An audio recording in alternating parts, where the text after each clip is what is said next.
Hey, what's up everybody? Welcome back to the channel. Your host as always, Dr. Yared Vasquez. And today we are going to discuss a step-by-step description of the surgery that the notorious one Conor McGregor underwent to repair his broken leg, his broken tibia, or his broken shin bone. Of course, first step, positioning properly the patient.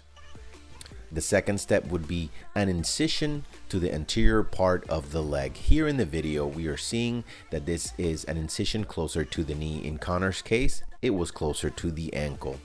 Here, the fracture will be reduced and a drill will be used to create holes over the bone and be able to fixate a titanium plate to strengthen that initial fracture area.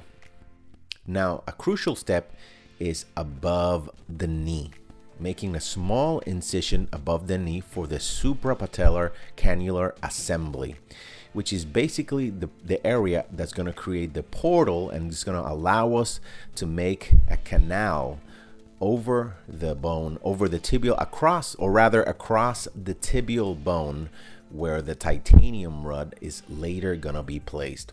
Of course, a drill bit is going to be used to create an entry for the longer drill bit that is going to go all the way across the tibia.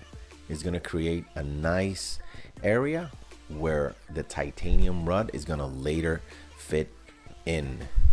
It's important. If we want to strengthen the whole tibia, we want to go from the proximal part of the tibia to the distal part of the tibia. This is a crucial step. Now, the nail assembly.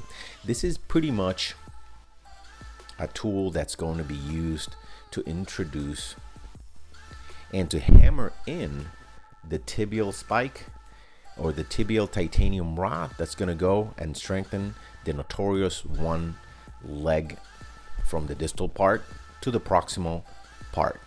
Now, the nail insertion part, I would say this is the most traumatic part to the tibia and the most traumatic part of the surgery in general. We see how that rod fits nice and snug.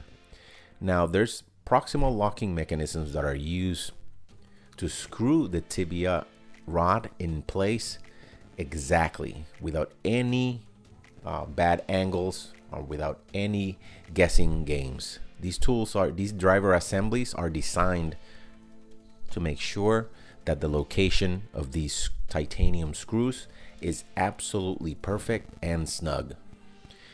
This procedure is going to be repeated in the proximal part or the part of the leg that is closest to the knee. You see that there are parts in the distal locking mechanism as well that are going to be used.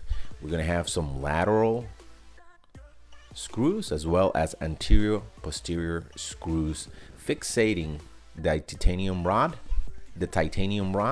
distally and proximally. So this is in general what Conor's surgery looked like, and this is the final product. Thank you guys for your attention. Keep on watching the videos.